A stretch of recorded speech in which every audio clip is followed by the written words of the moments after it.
special guest today is somebody who's been helping a lot of online businesses, specifically in the D2C space, businesses to go online. I have with me Rajiv Aggarwal from StoreHippo. Thank you very much, Rajiv, for joining us on the Daily Dispatch. I want to begin by asking you, about the kind of buzz that you're seeing in the space. We're seeing so many new businesses, specifically in the D2C space, really emerge. And StoreHippo has been helping a lot of these businesses to go online. So tell us a little bit about, the number of businesses that have signed up over this pandemic and why you've seen such a big rush in business. Yeah, sure. The pandemic has really revolutionized this sector, and more than like 800 to 900 D2C brands have come up, which have made it a success story.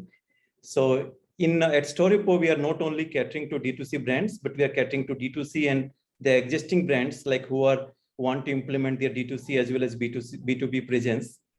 So in pandemic, we have seen like more than 100% growth in our customers.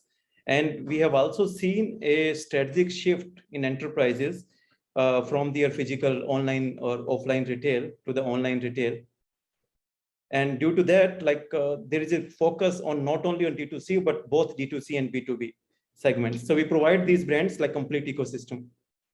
Right, that's an interesting point out there. But you specifically spoke about B2B as well as the sector, which is seeing massive growth. So tell us a little bit about the B2B space. Which sectors are we seeing an increasing buzz from? And at StoreHippo, what kind of queries are you getting? Right. So B2B segment is definitely positioned like this is a $250 billion USD segment. Even the bigger IT players like TCS and all, they are shifting their focus to this B2B segment, online B2B segment. And despite this huge market opportunity, so more than 90% of the enterprises are still using on-premise solutions. So you can see like despite all this hype in the last 4 or 5 years, the enterprises are still very slow in moving to online, but the COVID has accelerated that pace. So now it is a matter of survival for most of the enterprises and they are taking it very seriously. And now this 90%, we are hoping like this 90% who are still using on-premise, maybe almost like 30-40% in the next couple of years will go online. And that's a huge space.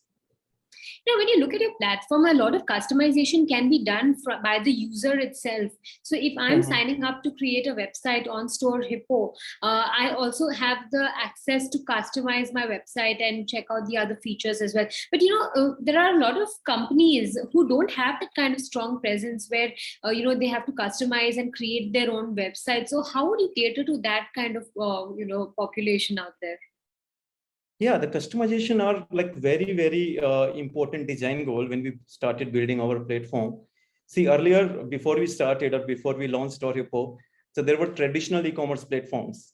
So there, the use cases were simple. You upload your catalog, you just put some pricing, you enable a payment and deliver the goods. So it was as simple as that.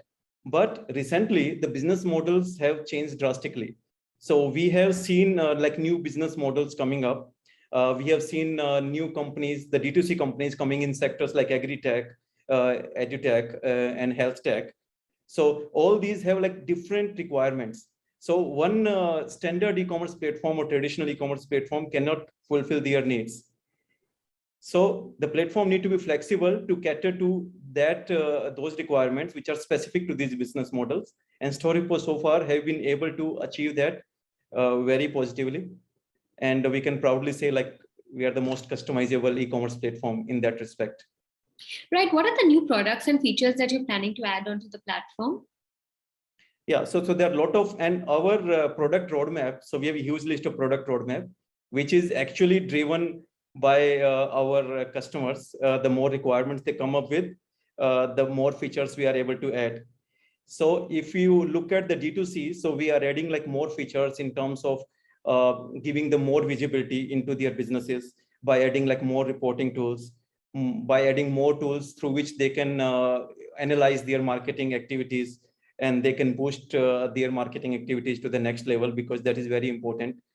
And we are adding tools like for them to have a very strong omni-channel presence.